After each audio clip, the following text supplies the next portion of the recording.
Hi there. Happy Friday. We just said that. We just both said, oh, we're glad it's the weekend. It is now Friday, late for us. Yes. Wherever you are in the world, welcome, welcome, welcome. This is our end of week. We do what's new and coming up with Lipedema. Hi there. I'm Catherine Sayo. I am the founder and CEO of Lipedema Simplified and Lipedema Project, and I'm here with my colleague, friend, and buddy, Siobhan Huggins, who is our research specialist. And we did a webinar last night, and it was rocking. Yes, it Oh was my awesome. God, it was awesome. Tell us about it. Yeah, so what we did was we had a webinar, and it was kind of like an open Q&A, but focusing a lot on questions surrounding surgery, things like that. So we had some primer questions that we did just to help get people noodling on what they wanted to ask about. But people came in with their own questions, and we had some really great discussions. We talked about kind of the perspective that we're coming from in terms of making sure people are getting good quality information, that they're going in with realistic expectations, and that they're able to make that informed decision. Not everybody's going to be a yes. Some people, like me, for example, the approach I take to every surgery is, is it medically necessary? Is it going to improve my quality of life significantly beyond just aesthetics or convenience? The answer for me right now is no.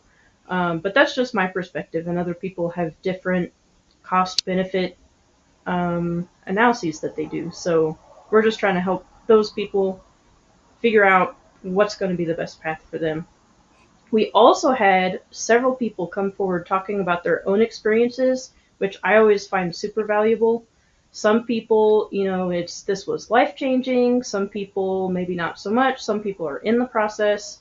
But every time I hear from other people, I always learn something new, and that's exciting. And we have a panel at the conference coming up. We have lipedema ladies literally from all over the world who'll be sharing their experiences with their surgeries and the process of getting surgery. So, yeah, which is, let me put the link in the chat. This Yes. is And our upcoming event. while you're doing that, one thing I want to mention is I do know we have people watching. So if you're watching, go ahead and put in hello, hi, how you doing in the chat. Put where you're from, what are you doing right now, what's going on. Yeah, because we always like to hear from you and see you pop up in our chat. Okay, this is a long. Here, I'm going to also do the short link.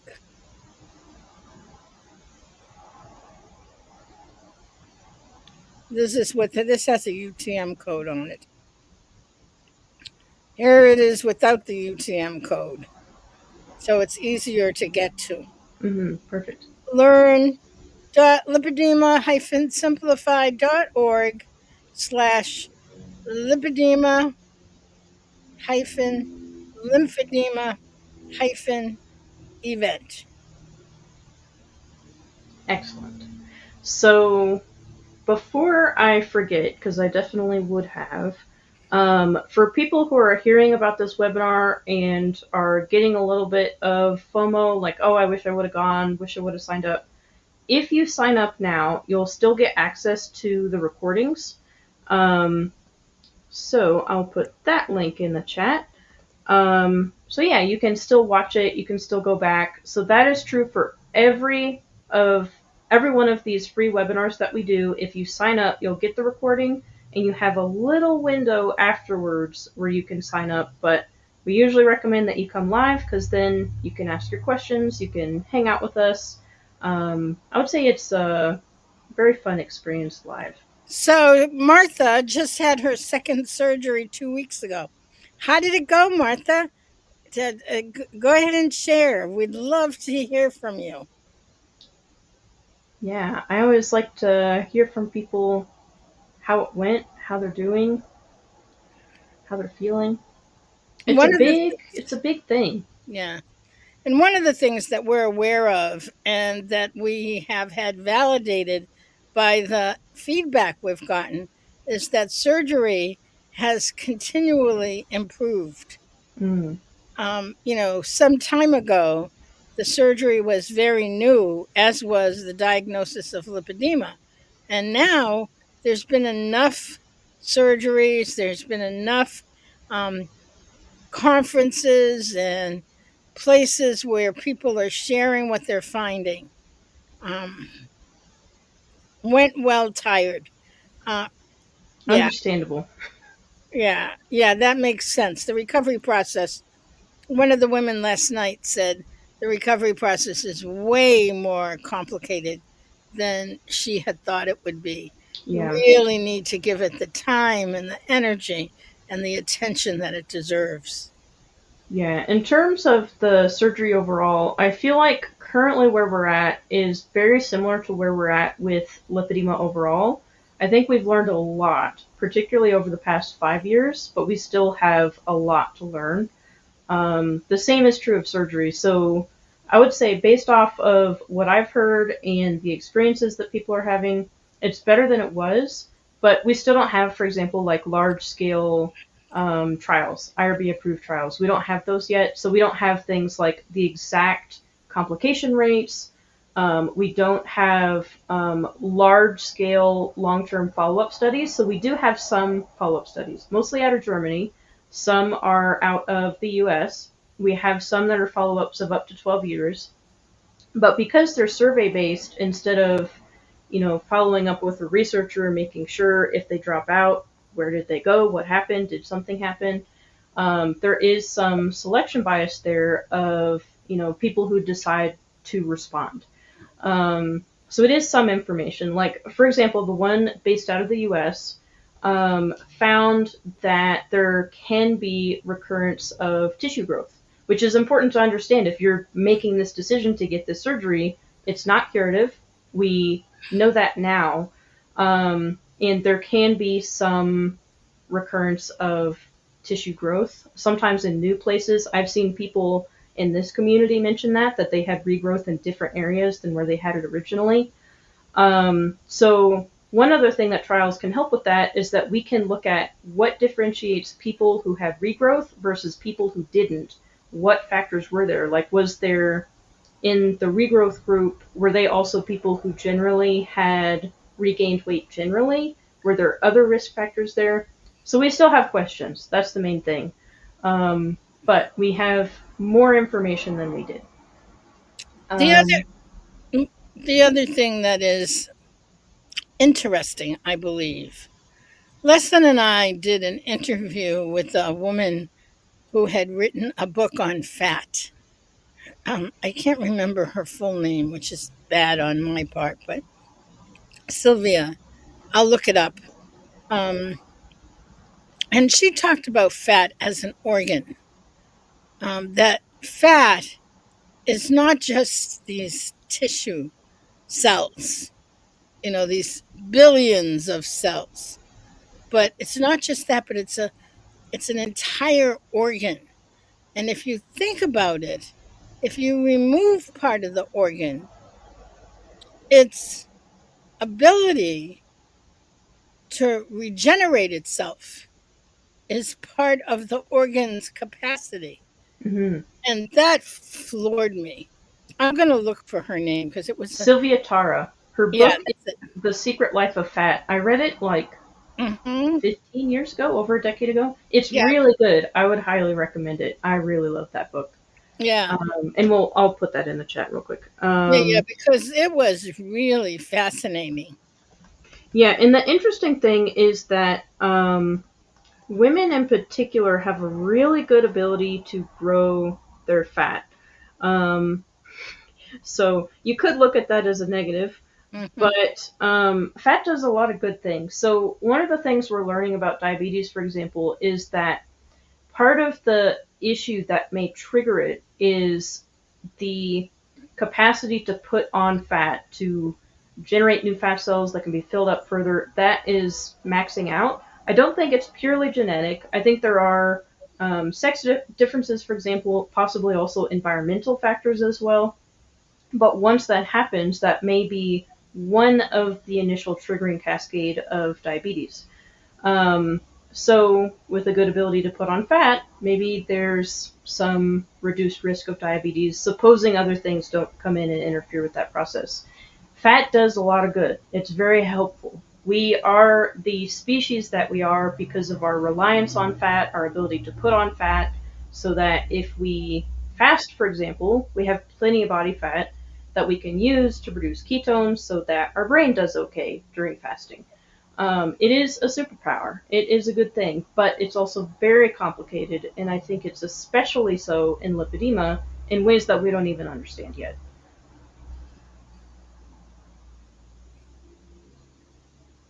And then, There's Ella. This is fascinating. This just came in.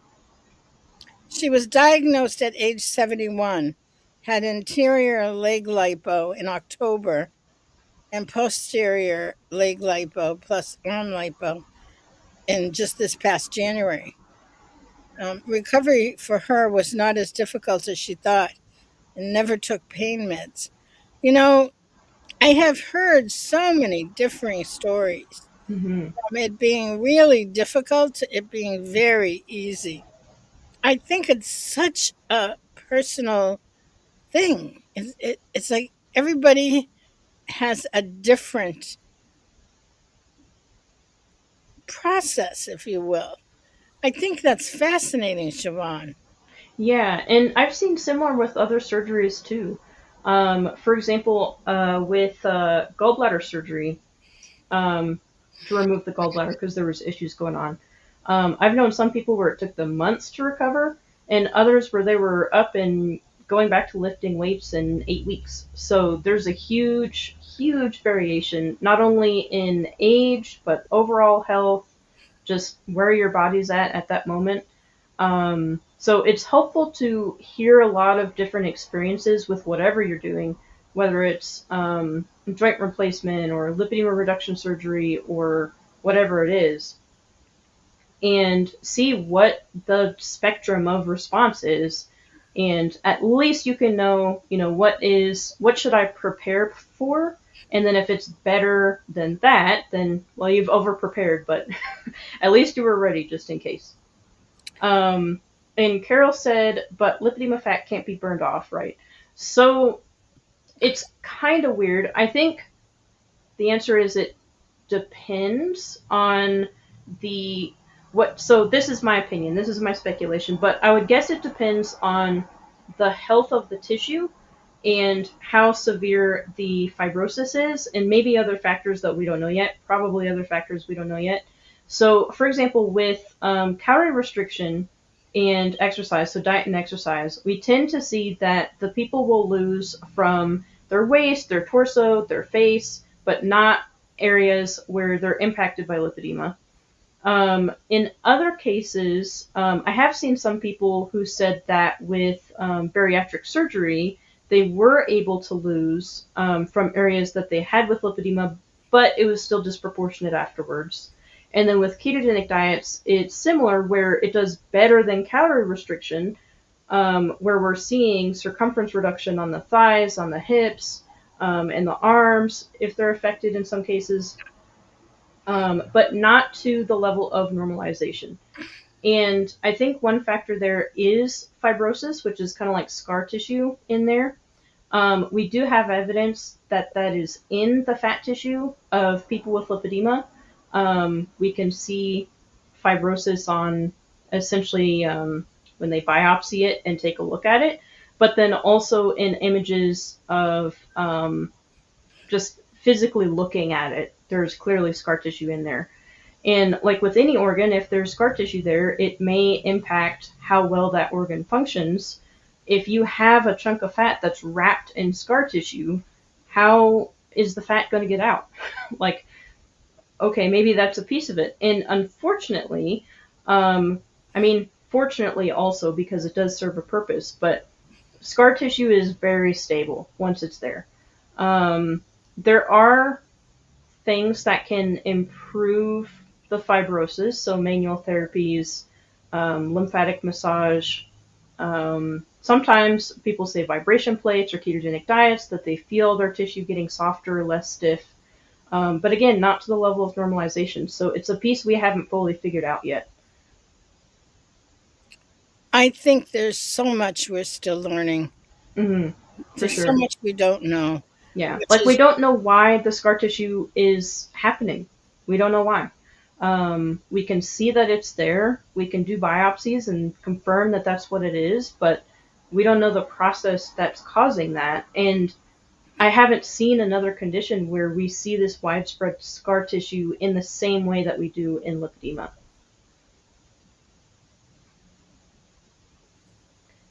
oh, Um, Martha says she needs a knee replacement. Surgery was a game changer with improved mobility and my legs not feeling like tree trunks. Can walk so much further. Again, here is that distinction. hmm. Ella is having great improvement, while Martha has issues with both of her knees being replaced. So it's very individual. That's the thing that you need to keep in mind. Yeah. Like, what is your particular story with this? Well, we were going to end with some um, personal uh, tips. That's what you said, Siobhan. Hmm. Well, I wanted to talk about self care. Like we started by saying, "Yay, it's the weekend," and for us, because we work really hard during the week, and we didn't used to take weekends off, but we now take weekends off. Um, and so, what is it that constitutes self care for you? I find myself slowing down. I find myself not making work the priority, which for me it always is, but sometimes as simple as taking a shower and then giving myself an hour or 2 hours to just do nothing. I mean, nothing. And, you know, yeah. Yeah, for me, I would say knitting is a big thing because it is a meditative process for me. So I'm working on a sock right now for a friend of mine's daughter. I'm finishing up the toe. So the first one is almost done, which is exciting. I won't tell you how long that's taken because it's way behind schedule, but it's fine. The other things are mainly like going on walks. That's a big one for me for de stressing. Another kind of meditative activity. Cleaning up my space. So, tidying my apartment is a big one for me because it's just a huge sigh of relief when things are tidy and put away and everything is like, I just look at it and it's like, okay, I don't need to do anything here. Um, and then also taking things slow. So I have two different hats that I have on. One of them is as a business owner, and the other is as a researcher. And if my business life is very busy, as it is right now, then with research, it's like, okay, I can only really focus on one project at a time right now. And just making sure to let other people know that that's going on, and that I'll probably be kind of slow until, work slows down, and just giving myself the grace to do that, I guess, and say this is what I need at the moment.